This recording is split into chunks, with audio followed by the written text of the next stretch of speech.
Jazakumullahu khairan. Okay. Let me first of all quickly give you some house rules. Hold on to your questions, inshallah ta'ala. Just listen to the house rules first, inshallah ta'ala.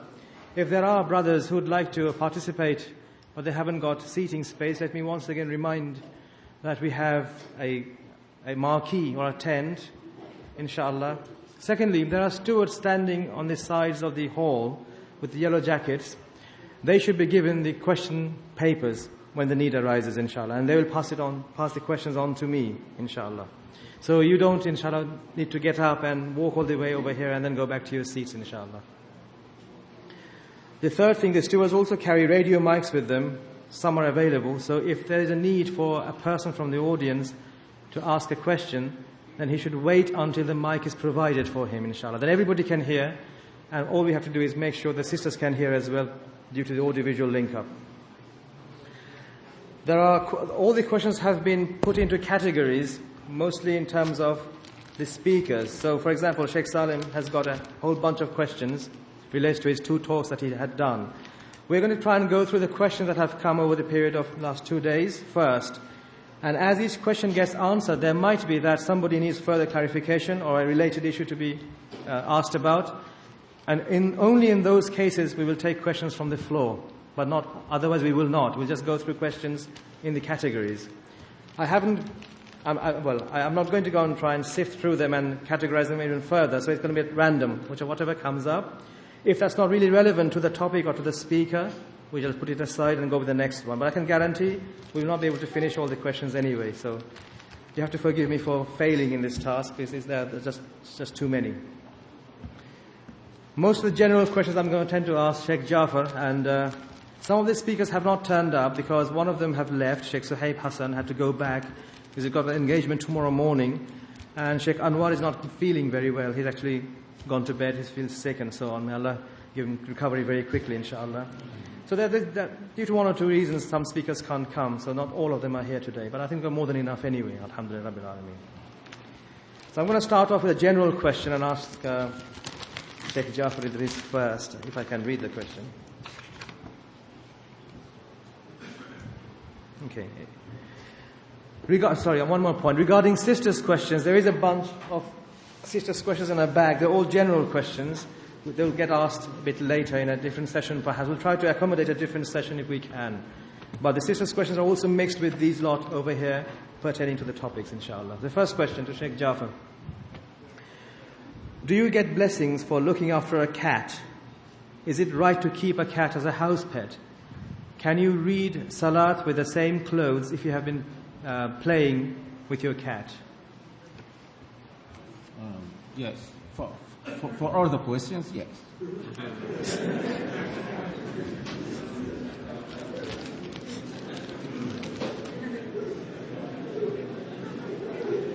Okay. Question to Sheikh Salim. Is it true that Imam Mahdi will come from eastern Afghanistan at the age of 40?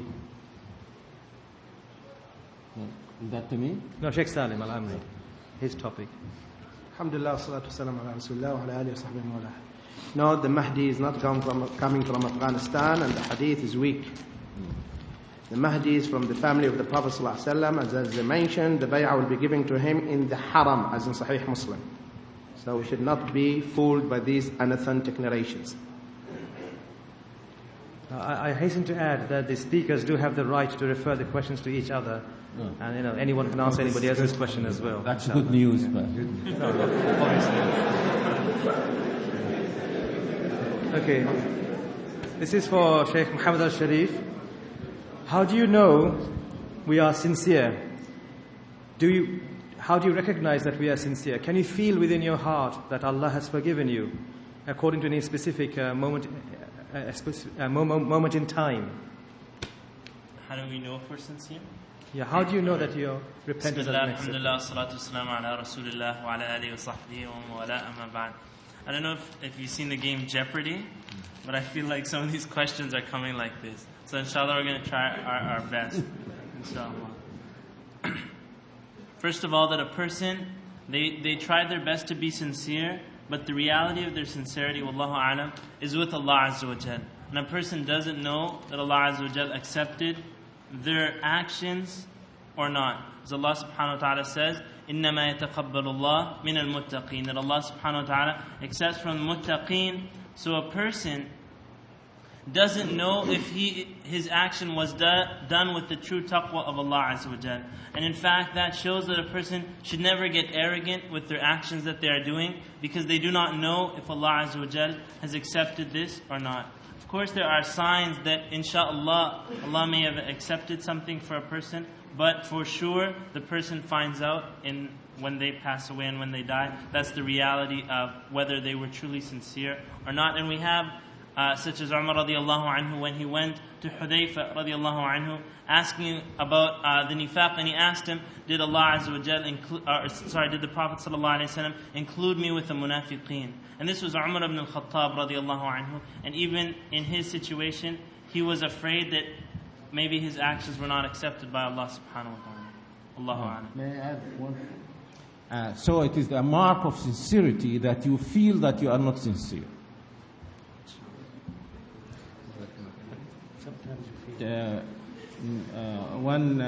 Who was it? This who met about 70 of the companions of the Prophet. He said he met them, and he said that every one of them was fearing that he might be a hypocrite. Now, if the brother's question is related to what they are saying, yeah, please go ahead.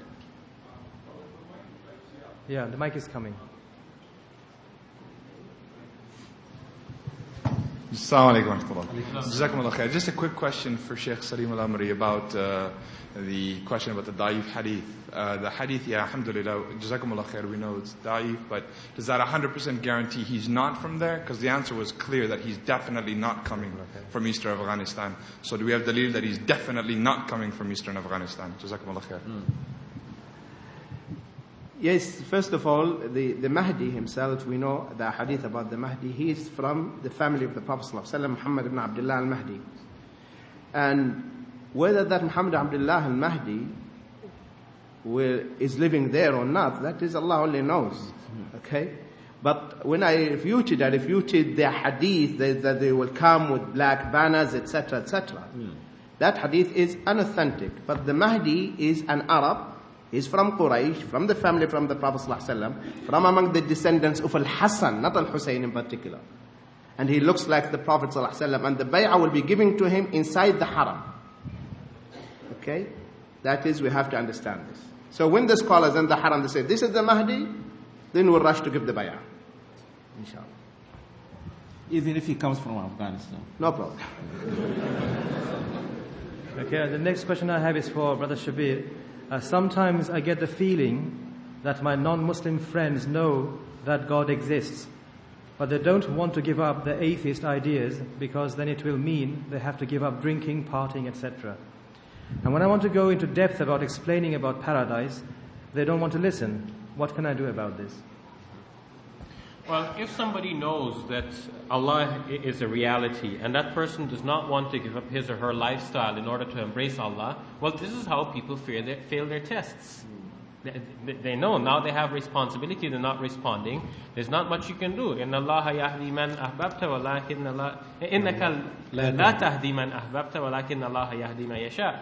You do not guide whom you wish to guide, but it's Allah who guides whom He wishes. So if these people are not choosing Allah subhanahu wa ta'ala, Allah also doesn't choose them. And it's a mutual agreement, and Allah subhanahu wa ta'ala has a way of dealing with such people as well. But because we don't know really what's in a person's mind, we try our best to deal with these people. And when we talk to atheists, one of the things that I didn't mention before and I'll mention now, is that we should ask them what will happen to them if they die now. Do they have any guarantee? Okay, they will say to you, we don't believe that life after death is a reality. But ask them, can you be sure? And once you have just planted that question in their minds, hopefully during the night they'll wake up and say, you know what, that Muslim is right. I'm not really sure. What if I die now? Maybe I better call him up and ask him how I take Shahada.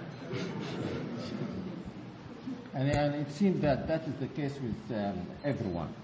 Because belief in Allah subhanahu wa ta'ala is something that Allah put in the nature of every human being. So even Pharaoh, who said that he didn't believe in the existence of God, and who said that he himself was God, Allah subhanahu wa ta'ala said about them, وَجَحَدُوا بِهَا وَاسْتَيْقَنَتْهَا أَنفُسُهُمْ ظُلْمًا وَعُلُوًّا. They denied it, but they, in their, as you say, heart of hearts, they knew that it was the truth, but they denied it because of arrogance and عُلُوًّا. I don't know how do you translate عُلُوًّا.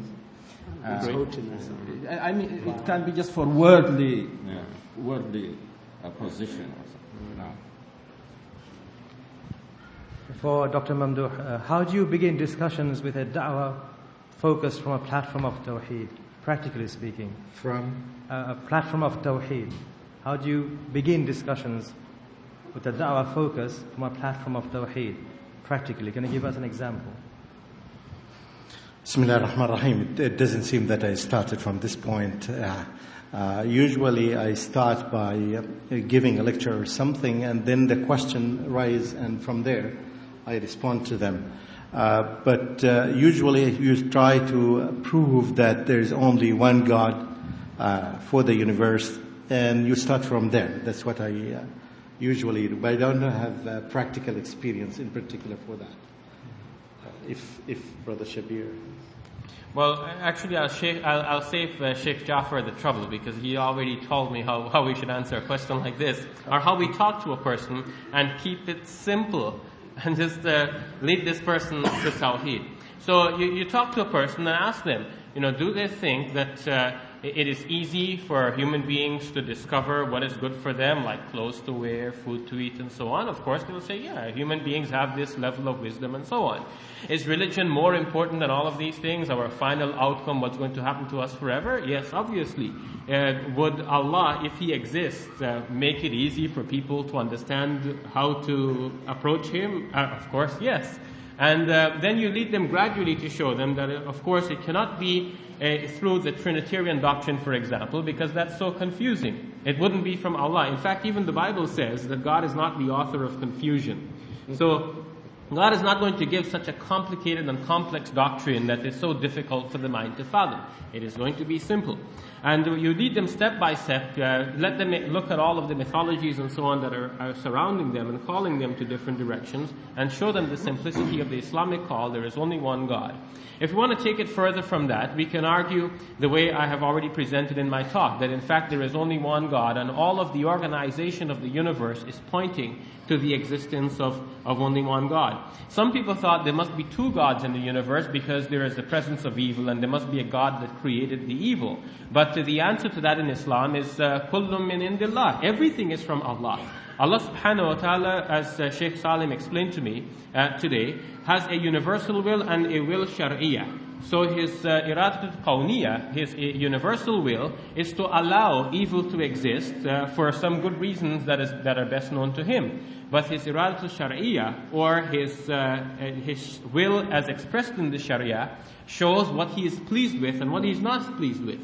So the evils that Allah subhanahu wa ta'ala allows to exist by His universal will for good reasons which are known to Himself are also from Him. And we can say, kullu min indillah, and so there is no need to assert that there is a second God who is the creator of evil things. So in a nutshell then, everything, the entire organization of the universe is pointing towards the existence of a single God. In fact, I mentioned the existence of the four physical constants that govern all of physical activity. And the scientists are convinced that all of these four physical constants should have a single explanation. So they are searching for what they refer to as the Grand Unified Theory, and they short name that by the acronym GUT, G-U-T. So they are convinced that there is a single explanation behind everything, and we are telling them what that single explanation is. So yes, we always start our dawah with Tawheed, and we invite them to think about the organization of the universe. Allah subhanahu wa ta'ala invites them to think, had there been other gods, would there not have been chaos around us? And in fact, what we have is not chaos around us, but cosmos. It is an organized whole, and that points to a single reality. For Sheikh Jafar Idris, many Muslims were seen celebrating after 9/11. is this a sign of extremism in the deen? Why do you think the Muslims were so slow in condemning it? And anyway, the last one I'll leave, it's about a particular person. So Muslims are celebrating? Well, the questioner thinks that many Muslims were seen celebrating after 9/11. Maybe he or she saw some images on TV program and so forth. That some people are celebrating that? Yeah, we're not aware of any celebrations in England, but that's what she's saying. But if there was Muslims, no, we're not aware. Muslims had. But if Muslims had done that, is that a sign of extremism in the deen? And I assure you, these Muslims cannot be in the United States because Muslims are scared there. They will not make any celebrations like this. Perhaps some Muslims in some other parts of the world. But I think it is wrong. It is wrong. And the Muslims were slow in condemning because first no one was sure that was done by any Muslims. In fact, there are Muslims still, like Sheikh, do not believe that was done by Muslims. And but many of us condemned it. I was one of those who condemned it. In the Friday after the incident took place. Now, but many Americans or Europeans are asking us to say things which we are not allowed to say in our religion. So we don't take our fatwa from them. They say you must say that these people will not go to paradise. Who am I to say this? Allah knows their intention. He might put them in the best place in paradise. That is not, I don't decide that. So we say what we are allowed to say according to our religion. We say that this is an act of aggression, that many of the people who were killed were innocent people, and that is not allowed in Islam. And we quote the famous verse, ولا يجرمنكم شنآن قوم أن صدوكم عن المسجد الحرام أن تعتدوا وتعاونوا على البر والتقوى ولا تعاونوا على الإثم والعدوان. And as I told you in my speech, Ibn Kathir said, commenting on this verse, that justice is incumbent on everyone, with everyone in every situation. So we don't have double standards when it comes to these basic moral values. This is for Sheikh Salim. Sorry. Hang on. Sorry? The brother behind you first. Yeah, go on.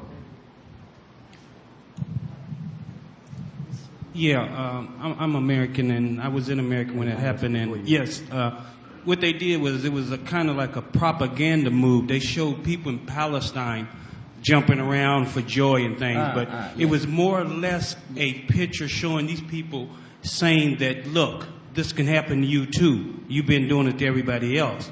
And they were responding. It was children and young people. So it was more of a propaganda move by the media to make other Americans upset at Muslims.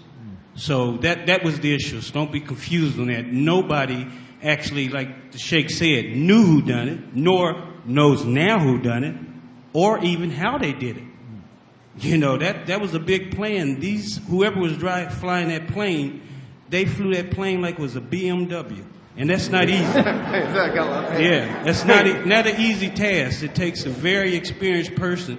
And another thing that you got to realize, too, that nobody was able to trace it back. Even to this day, we can't even trace it back. Where the money came from, where was they organized, where were they meeting. And, it's not that easy to be able to do that to people who have satellites looking at everybody on the earth. So there might have been some conspiracy there. So from our end and representing some of the people in the United States, we don't think that this was something that was small. This was a big thing that happened. It's like killing President Kennedy. They can do that and tell everybody else that somebody else did it. So please keep that in mind. No, but what we say is that whoever did it he did something wrong, whether it was done by a Muslim or not. And by the way, many people realize that those pictures were, in fact, they were taken on other occasions before 9/11. No, this was so. And the they shadows were fake. were before Maghrib. The shadows of the people showed that it is before Maghrib. It's not at that time. Can I just remind the audience that when you hand the mic back to the steward, not to the audience, inshallah.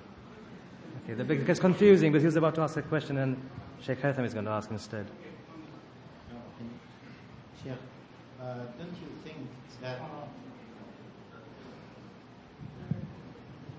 Assalamu alaikum. Sheikh, don't you think that to start with condemning is by itself is mistake even from Sharia point of view?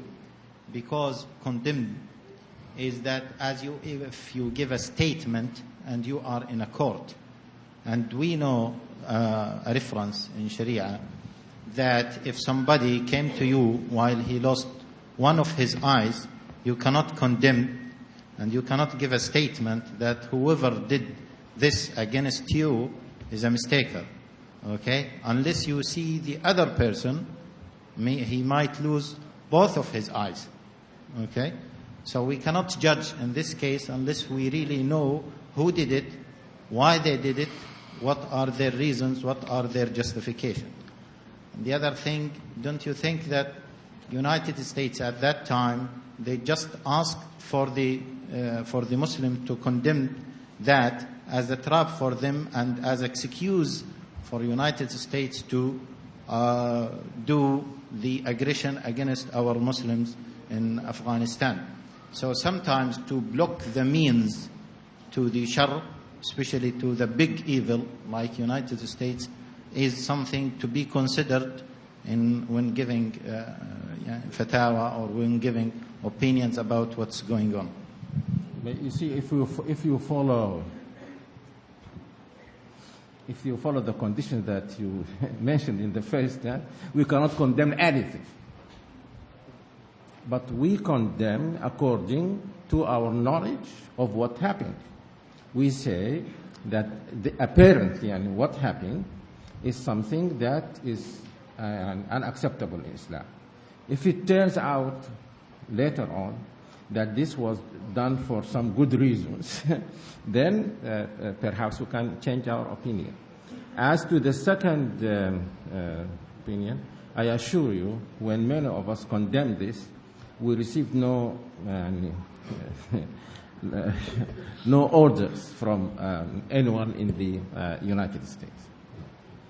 But we said what we honestly believed was, to the best of our knowledge, is something that is wrong according to our Islamic principles.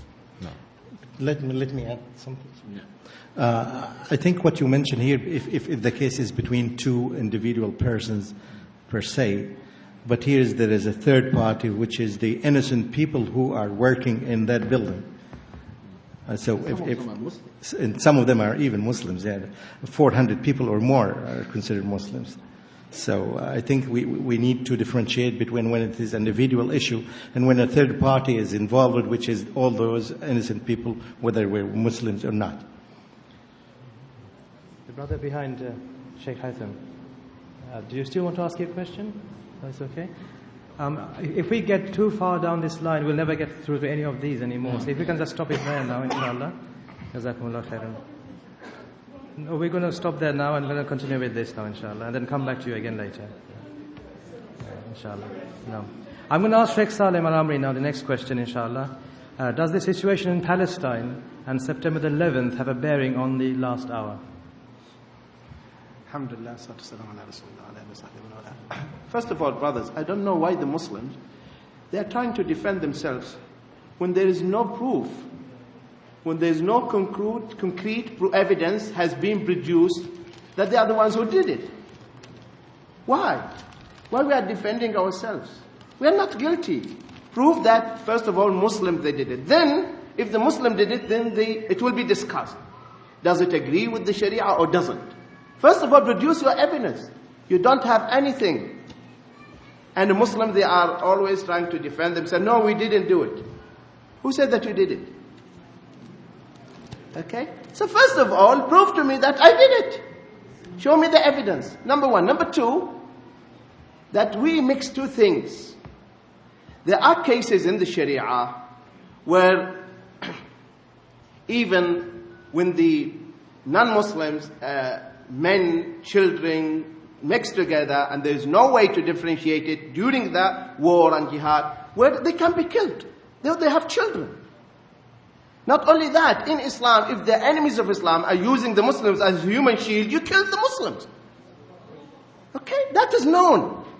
But these things, the rulings about the jihad, who will give the fatwa? Those who are authorized, the scholars, those who are deeply rooted, not those who are enthusiastic, who can pull the ummah to a confrontation with the enemies of Islam when the ummah is not ready for it.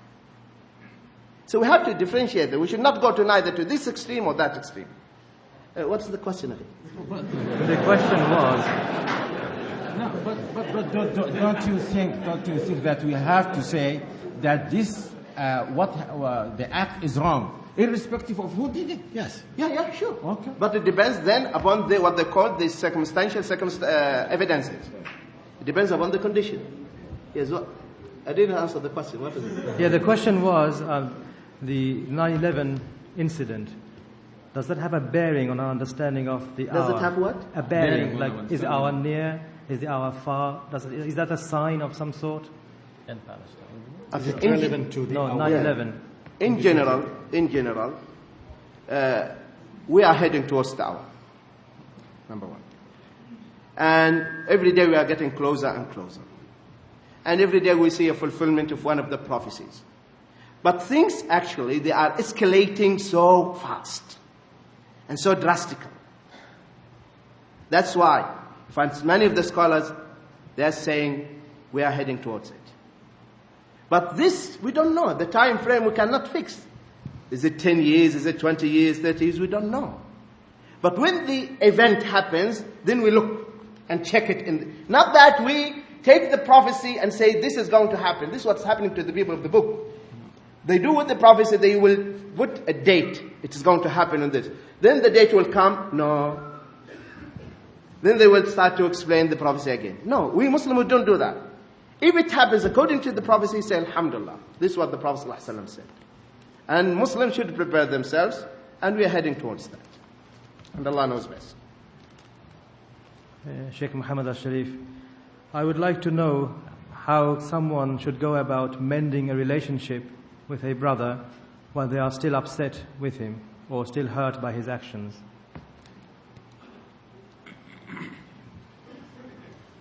Bismillah. I think firstly when a person, even though they're hurt by their brother, they have to realize that them cutting off from their brother is a sin that's standing between them and Allah subhanahu wa ta'ala.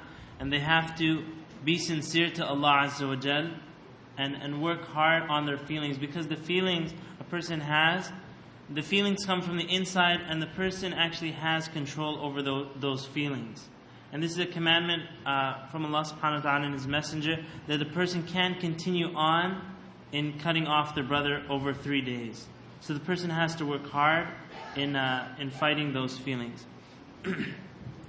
In different ways to go about this, and it just depends on the situation. For example, that even though a person may have hard feelings of the Prophet ﷺ, and he taught us examples of ways that love comes between a person, such as spreading salam amongst people, such as giving gifts among one another. You'll see when there's animosity between two people, one of them, for example, buys a gift for the person, something very special, and they say, look, I'm sorry. These kind of things that you can find in the Sunnah of the Prophet ﷺ will have an effect in melting that ice and that anger that's standing between those two brothers. Allah. I would just like to add here, there is a hadith of the Prophet ﷺ that the deeds will ascend to Allah on Monday and on Thursday. That's why the Prophet ﷺ used to fast. And Allah will accept the deeds of the Muslims, except two. Those who have enmity and hatred. Those who cut relationship with each other, Allah will say, leave their deeds aside until they come back. Until they come back.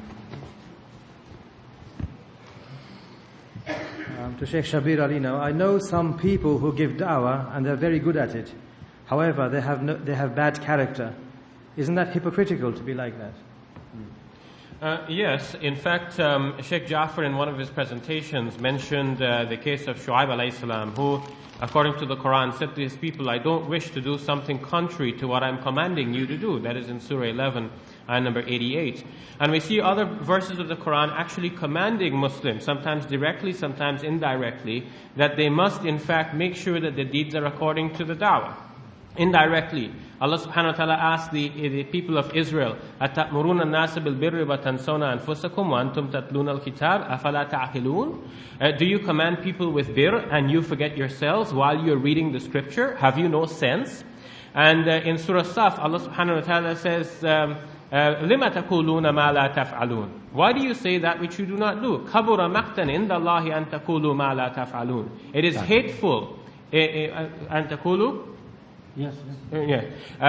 that you say that which you do not do. It is very hateful in the sight of Allah that you say that which you do not do. In other words, that your actions should match your da'wah. Now, Ibn Kathir, rahimahullah, in his tafsir, talks about the possibility that maybe someone is giving da'wah and his actions are not up to standard. So what should he do now? Should he stop his da'wah? And Ibn Kathir rahimahullah says that no, he shouldn't stop his da'wah because he has two requirements. One requirement is to give da'wah, and the second requirement is to follow up his da'wah with good deeds.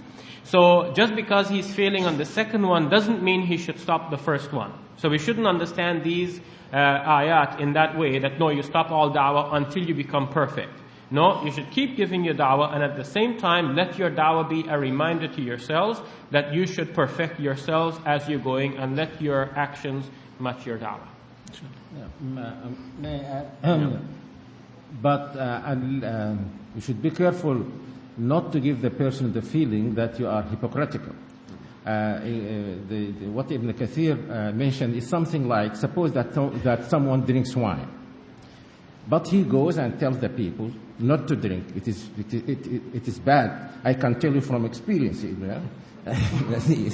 So he's confessing that he drinks, or he tells his children not to smoke.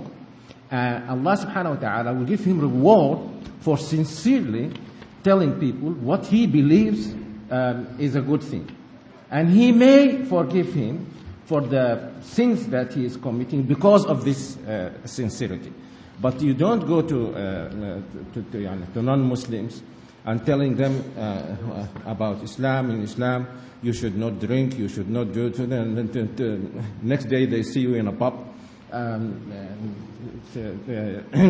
Someone said some people invite people to Islam with their tongues and send them away with their deeds. So we have to be sincere. Even if we do something wrong, we have to tell the people. You have to say that I believe in this. I wish I could live up to my my beliefs, but I am not as perfect as you might think I am.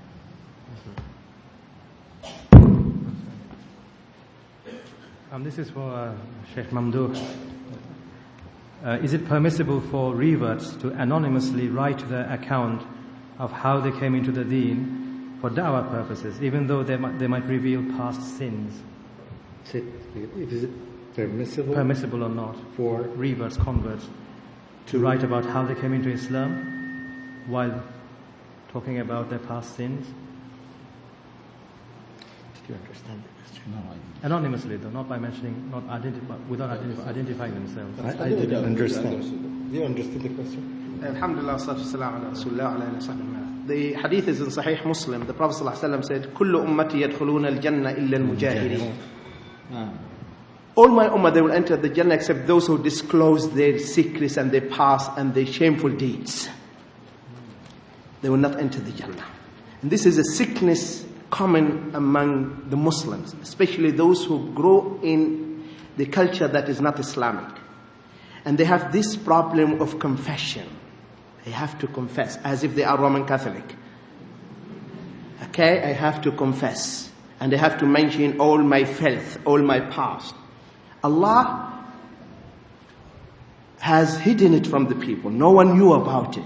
Why should you disclose it and reveal it? This is between you and Allah. Forget it. No need for you to mention. For instance, maybe he is going to get married now. So he would tell the sister, before we get married, let us confess. You tell me about your past, I'll tell you about mine. Then we'll start a new page and everything is okay. And then they get married. All right. Now let's say that he is 5 minutes late. She'll be watching.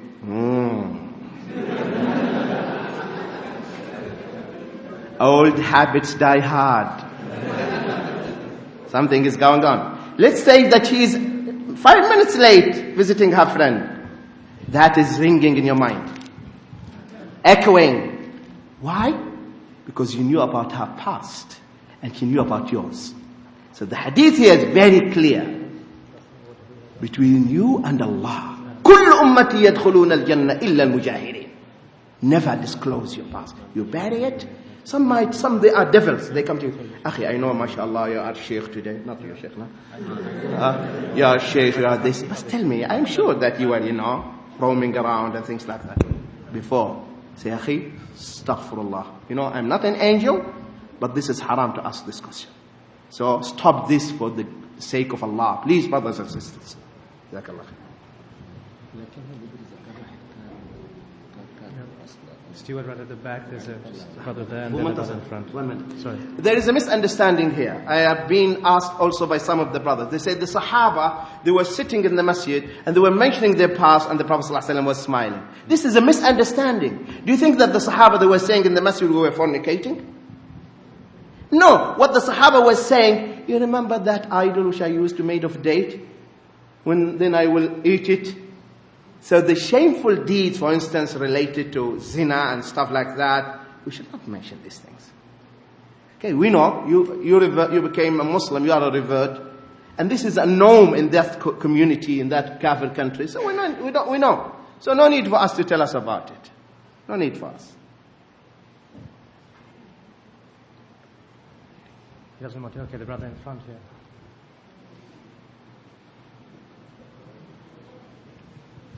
I think the question asked if it's anonymously written, so they're not revealing who they are.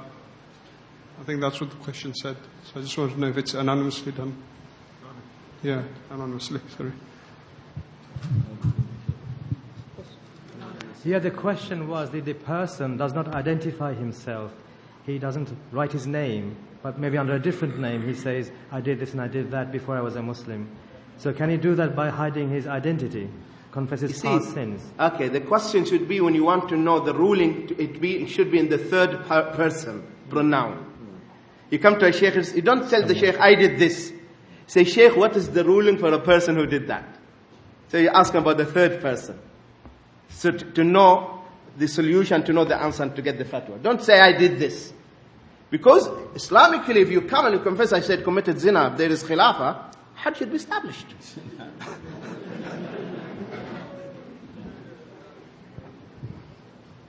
Okay, this will be the last one on this chain, inshallah, and we'll move on to a new one after this. Bismillah ar-Rahman ar-Rahim.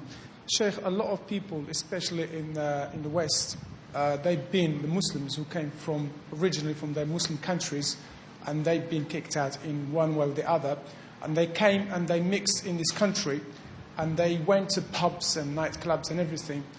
They have a very good insight inside the kuffar and how they used to live, and they became part of it. When they came back to their religion and they want to do da'wah, they have to go back to these people they used to go with, not necessarily with them, so they know them from the inside out. So the first thing you speak to them, some druggies come to you and they think of you being you dressed up, you've got a beard, you dressed up in Muslim clothes, they think you're some kind of a backward. So you have to say to them, look, I've been there, I've done it, and alhamdulillah, Allah has guided me. So you really have to tell them about some of your past. If you're going to talk about ecstasy, maybe he took it. If you're going to talk about women, you've done that. So when they feel comfortable towards you, you have already took the upper hand on the da'wah to say to them, come now to the light. So maybe if you speak about that, not intentionally to feel proud of what you did in your past, but as evidence how Allah فَأَمَّا بِنِعْمَةِ رَبِّكَ فَحَدِّثْ, and you have to say that. And maybe I just want to say that, that's all. Assalamu alaikum. What to say? They will think that if you are pious, that you are backward. If you are wicked, you are advanced. This is the outcome of the argument. If I was a wicked person, that means I am advanced. I was, No. Here, this doesn't justify disclosing our secrets. The Prophet ﷺ made it very clear. But here, Umar ibn Khattab used to say, لَسْتُ بِالْخَبِّ وَلَلْخِبُّ يَخْدَعُنِي. I'm not a cunning person, but no one can fool me.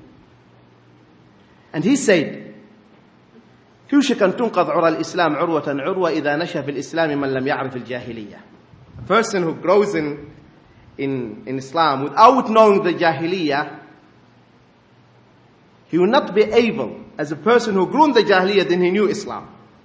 And that's why the Sahaba, they knew the Jahiliyyah in and out, but never, when they were giving da'wah when we read the seerah of the Sahaba, they used this technique. The best technique of the da'wah is the technique of the Prophet ﷺ. And the example. Just by your character, people should be attracted to the message of Islam. We should not disclose our past. So we fear Allah subhanahu wa ta'ala, and that is between us and Allah. But don't you think, Sheikh, this applies to things which you did and which no one knew? And then you come, this is the wording of the hadith, يَبِيتُ يَسْتُرُهُ اللَّهُ وَيَبِيتُ يَهْتِكُ سِتْرَ اللَّهِ عَلَيْهِ. And then you come and confess and tell people. But if people knew that you did this, everyone knows. And then they will come to embarrass you and say, now you are pretending to be a sheikh. Don't you remember what you used to do? Then in this case, you say, yes, I used to do that. Alhamdulillah, Allah hadani, and I have become a good, inshallah, good Muslim. Like what, this is what Fir'aun said to Musa. You remember? When Moses came and invited him to Allah subhanahu wa ta'ala, he said, don't you remember what you did? Yeah. He said, yes, I did it. I went astray when I did that. But now Allah subhanahu wa ta'ala forgave me and made me a prophet. So there's a difference between the two. Yeah, the situation is different. Yeah.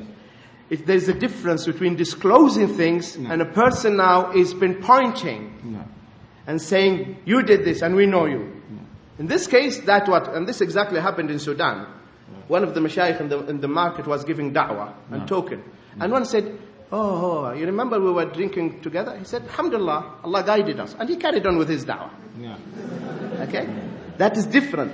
When I come voluntarily and disclose no, you have to differentiate. There's something else that happened in the Sudan. It says that someone, sheikh like you, went to a village and he went to a village and he taught the people and were very pleased with him. And then someone heard him saying, La ilaha illa anta subhanaka inni kuntu min al-zalimin. What? You sheikh, you were from the zalimin? You know zalimin? So this is so they thought that he was confessing of being from the zalimin. And in addition to this, if you allow me, what we understood today from the speech of Dr. Suhaib in the morning is that not only that you don't confess, but it is possible for you to move from the land that you made all these sin in. It's much better for you to move from it. Rather than because there might be a counter effect upon you if you go back to these places and you start making da'wah and then it's possible. So it's much better to move to another place where people don't know you. Now we have to move on now. I'm sorry, brother, because the others get disadvantaged, because what happens is like only the brothers sitting in this hall, they get to ask the questions, and these questions have come from all over the place. From the marquee, from the sisters section, and so on. So I have to be a little bit ruthless and cut you, unfortunately, and we'll come back to you a bit later, inshallah. This is actually a question for Sheikh Ja'far. I have so many questions. Well, alhamdulillah, but we'll try to follow an order here. It says, what should we do if there is a contradiction between English law and Sharia? For example, under English law, we must have car insurance to make it legal to drive. However, insurance is impermissible under Islam. Should we then drive without car insurance and risk getting caught, or take car insurance and then drive according to the law of the country?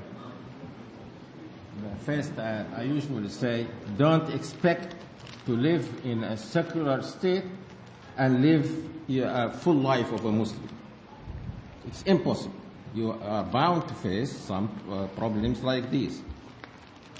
So, there is Sheikh here can make fatwa on that issue.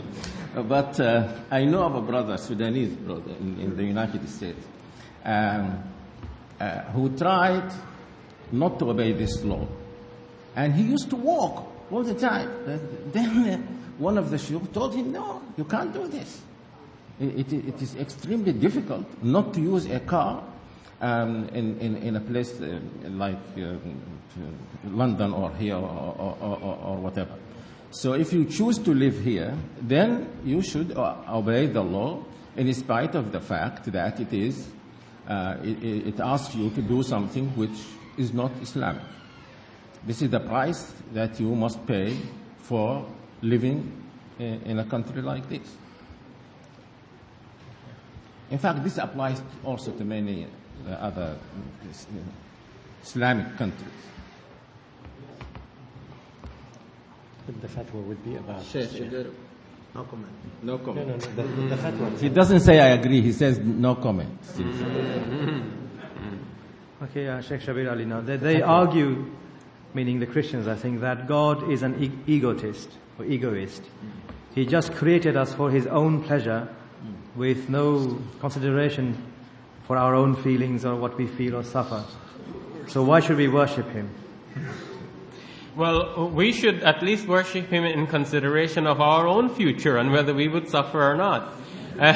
People wonder, why would God make human beings? Does God need human beings to worship him? That's for him to decide. Any creator has a right to create the beings that the creator chooses to create. That's the right of the creator. And as long as the creator is not unjust to any of us, he gives us, he tells us in the Quran, Alam naj'al lahu aynayn, didn't I give him 2 eyes, wa lisanan wa shafatayn, and a tongue and 2 lips, wa hadaynahu najdayn, and showed him the 2 paths. So now, why does he not make the ascent? Why does he not come close to Allah Azza wa Jal? So once Allah subhanahu wa ta'ala has created us and given us the choice to choose him, then it is our own fault if we do not actually choose him. So now, if you want to start speculating, well, why does the Creator decide to create us in the first place and so on, that's not going to help you, Akhi. And of course, I'm speaking in third person to people who will ask you these questions. Tell them this. That's not going to help you. What should help you now is your decision whether to have this relationship with Allah or not. It is His right to create you in the first place for whatever reasons He wants, just so long as He is not being unjust to you to begin with. And if you choose him, well then you will ensure your own longevity and your own future. If you do not choose him, if you turn away, then you are bringing suffering upon yourself, and then in that case you have no one to blame. And you yourself now, being an egotist yourself, are now trying to condemn the Creator as being an egotist. And if you try to do that, well then see what will be the outcome of those who try to condemn the Creator. But also the question why is not to be asked about everything. You say why in objection to an act that is done, and you ask for justification. But if the act itself is, if there is no objection to it, then there is no room or there is no point in asking why. If I say, then someone, why do you did this? I say, because I wanted to do. Then why did you put it here? I say so. Why did you put it? There is no end to the question. I can't give an answer to everything. You are. If I say something wrong, if I take this tea and pour it on my.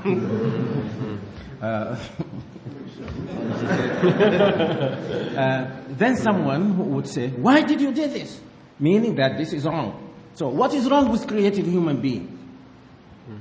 If someone, this usually is my answer. If someone says, why did he create human beings? I say, what is wrong with creating human beings? You have to answer the question. And also, Allah subhanahu wa ta'ala is not in need of human beings. This is something perhaps they have in Christianity, I don't know. But in Islam, this is very clear. Allah subhanahu wa ta'ala is self-sufficient. He is ghani. He does not create people to do him any favor. If, according to a hadith of the Prophet ﷺ, if all the people in the world were like the most pious of them, this will not do any good to Allah subhanahu wa ta'ala. And if all of them were like the worst person, and again, this will not lessen or take any of Allah's heart. So Allah is self-sufficient. He is not in need. But He creates us. He sends prophets for our own benefit, as we said about the maslaha in the speech.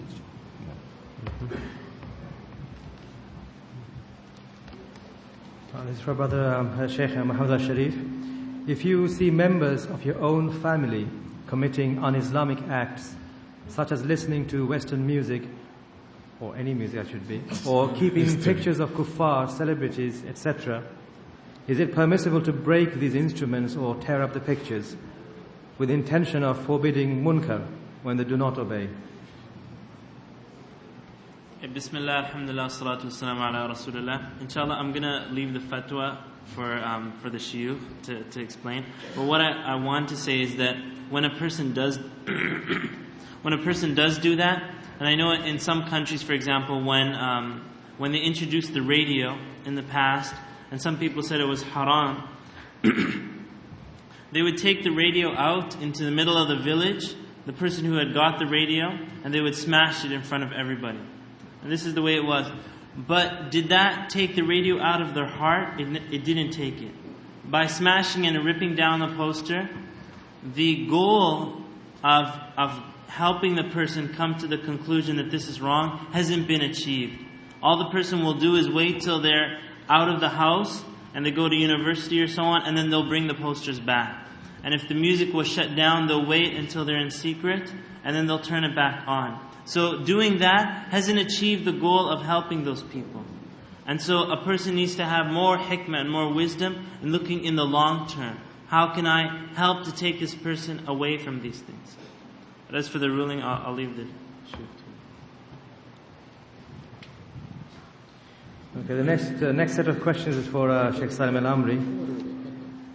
They're all related. It talks about Dajjal. I mean, is he a human being? First of all, for Sheikh Salim Al-Amri, what is the Dajjal? What sort of creature is he?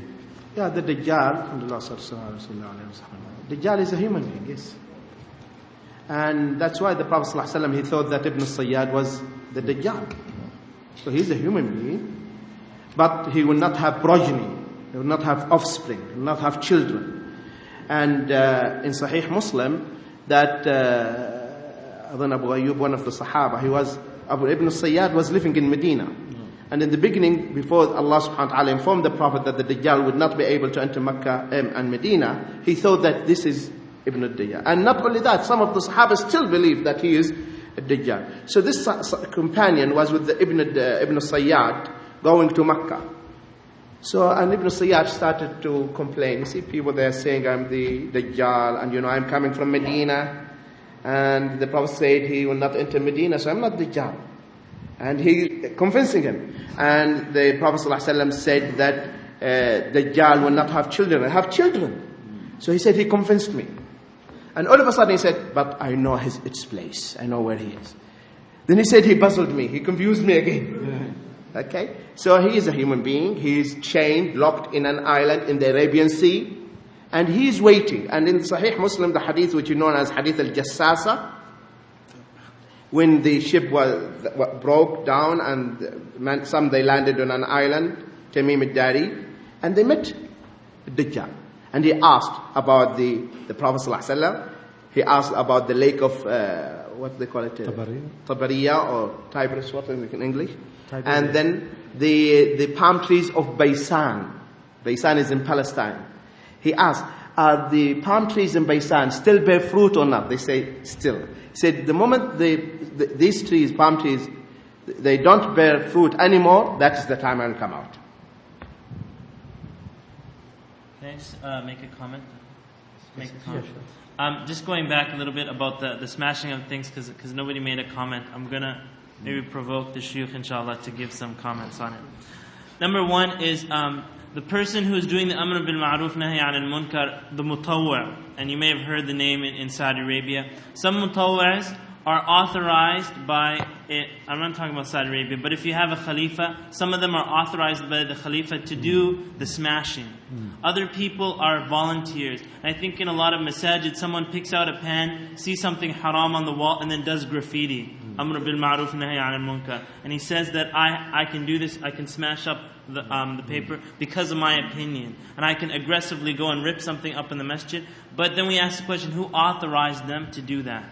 Do they have legitimate, is there a Khalifa that says you're in charge of doing this? Or are they a volunteer? If they are a volunteer, they may not have that power. And I know when some people give da'wah, maybe a father is smoking, for example, and the son says, let me go and burn up all his cigarettes and destroy all of it.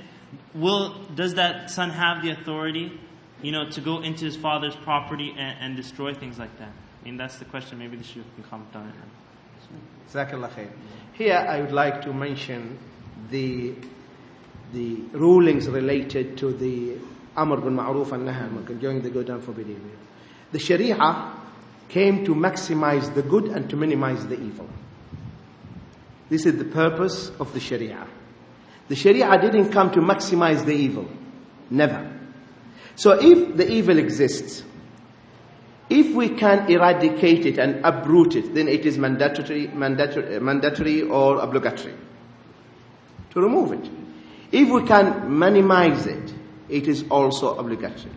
If it is in between, we don't know what the consequences might be. This is an issue of ijtihad and it should be left for the scholars. If we are sure by changing the evil, we are maximizing it and the evil will increase, it is haram to change it.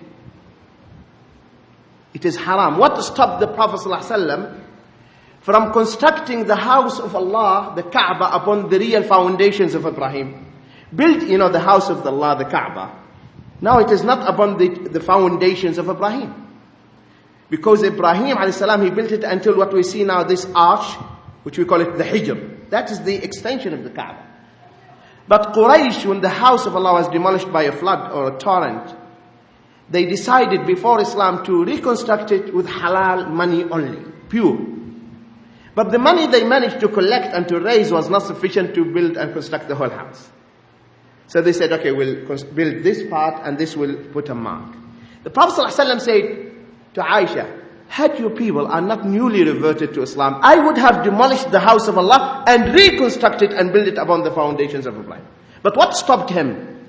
If he did that, say he is demolishing the house of Allah, there will be mafsadah. Though building it upon the foundation of Ibrahim, it is something recommended.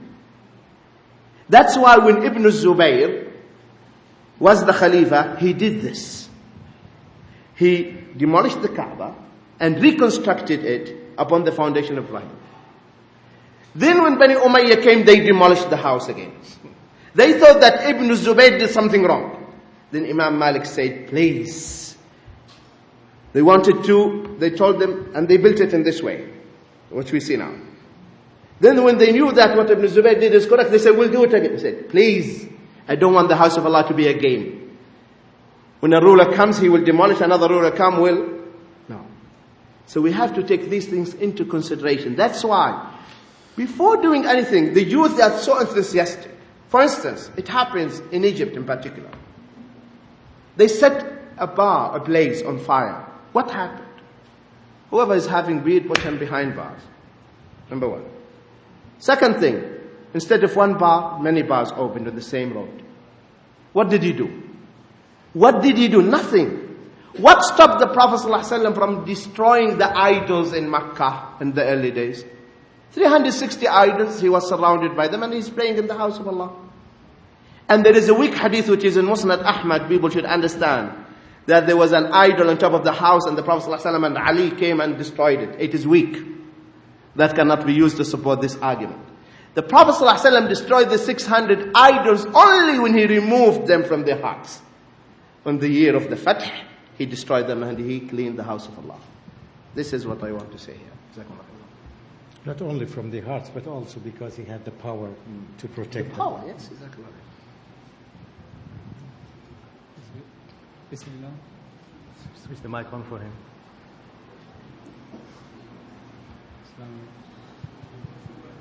I think you need to help him with the mic.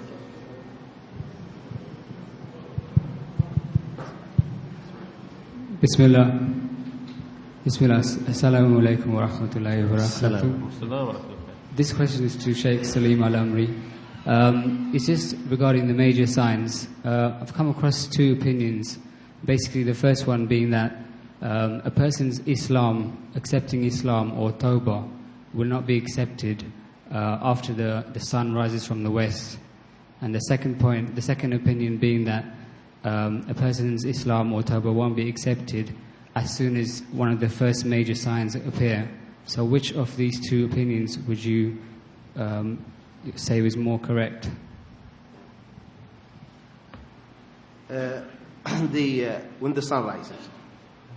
When the sun rises. Jazakallah khair.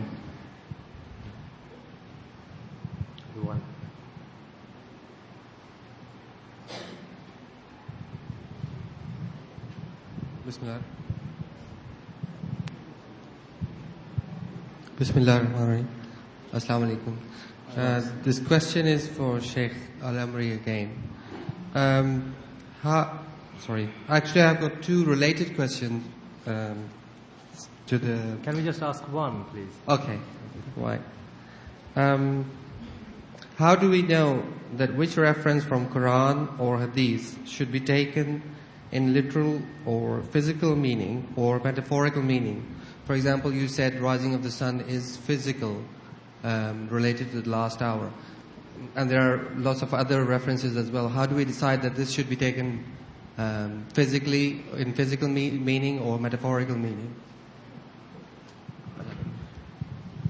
This question, the answer needs a talk. And there is a talk was delivered on this, which is known as Majaz.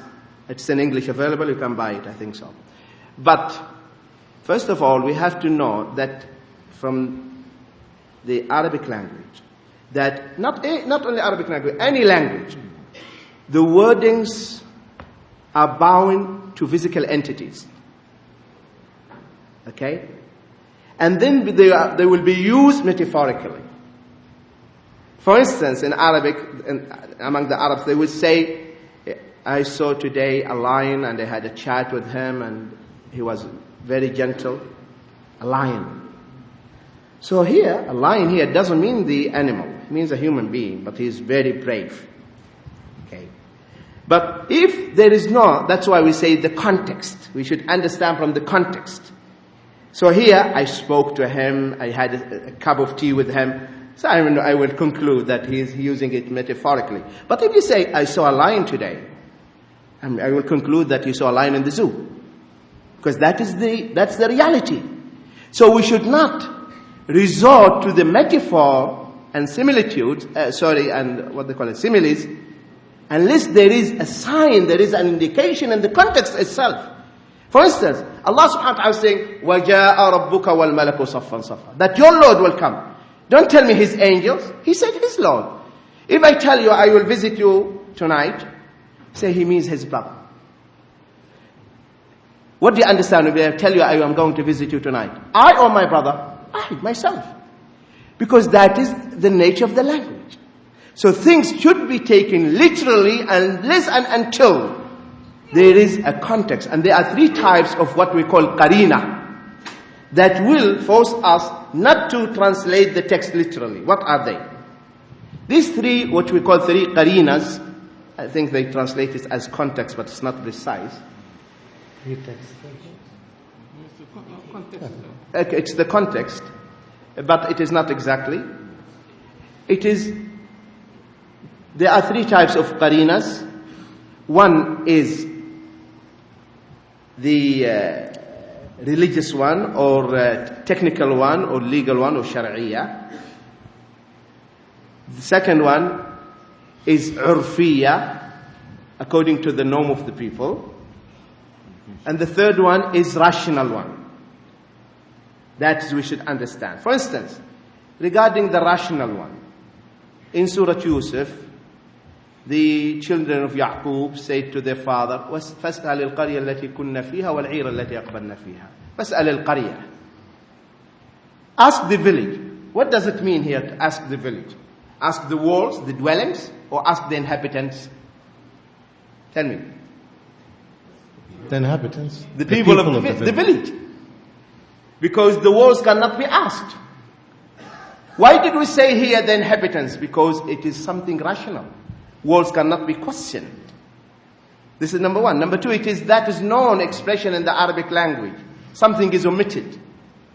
Like in the poetry, Antar ibn Shaddad, this is one of the heroes among the Arabs before Islam. He is telling his beloved girl, his girlfriend, هَلَّ سَأَلْتِ الْخَيْلَ يَبْنَةَ مَالِكٍ إِن كُنْتِ جَاهِلَةً بِمَا لَمْ تَعْلَمِ.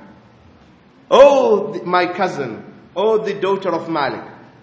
If you want to know about me, ask the horses. He's not referring to the horses, literally. He's referring to the knights that ride the horses. But he omitted it. That's known in the Arabic language. So, sometimes the qarina will be rational. Sometimes the qarina will be urfiyah. That is, according to the norm of the community. For instance, Ya Haman, what Fir'aun said, Ya Haman ibn li sarha. Oh Haman is the minister. So the Pharaoh told him, construct a tower for me, tall building, so that I can climb and see the Lord of Moses. So now, Fir'aun wants Haman to go and mix the mud with water and make the bricks and build it by himself. Or it means, oh Haman, command others to construct it. That's the meaning. Because a minister cannot go and become, mercenary. Worker. And sometimes the qarina, it is within the context itself. Within the context itself. That's why we call shar'iyya. For instance, the hadith the Prophet ﷺ said, صلوا قبل المغرب صلوا قبل المغرب صلوا قبل المغرب لمن شاء. Pray before the Maghrib, that's the Sunnah, after the Adhan and before the Fard. Pray before the Maghrib, pray before the Maghrib, pray before the Maghrib. Had he stopped here, that Sunnah would have been Fard, obligatory. But when he said, Liman Sha, if you wish, this made it Sunnah. So in the absence of the Qara'in, things should be understood literally. And regarding the attributes of Allah, should be understood literally in the manner that suits His Majesty. لَيْسَ كَمِثْلِهِ شَيْءٌ وَهُوَ السَّمِيعُ الْبَصِيرُ. Nothing is like unto Him, and He's all hearer, all seer. Though He said nothing is like unto Him, but He said He's all hearer, all seer. So Allah hears, Allah sees. And you hear and He sees. But your hearing is not like Allah's hearing. Okay, that's why the deviant sect like Mu'tazila, etc., they came to the attributes of Allah, they say nothing is like unto Him, and they don't complete the ayah. In this case, and I would like to add this point, the Quran is very, very precise. It said, لَيْسَ كَمِثْلِهِ شَيْءٍ. He didn't say, لَيْسَ كَشِبْهِ شَيْءٍ. لَيْسَ كَمِثْلِهِ شَيْءٍ. Because the shabah, or the likeness, will exist between any two things that exist. For instance, I'm a human being, and this table now. There is a likeness, there is similarity between me and this table. This table has a weight. I have a weight. Am I a table? This table occupies space. Am I a table? I occupy space. This table is governed by the law of gravity. Throw it, it will fall. Throw me, I will burst. Okay? Did I become a table? How many, see the similarity between me and the table? And I'm still a human being. Okay? So when you read the attributes of Allah, you should understand it in the way that suits His Majesty. Jazakumullah khair. Okay, I think we should take a break. It's 12 o'clock. I was going to ask one last question, but I think we take a comfort break for about 10 minutes or so. That will give us the opportunity for those who have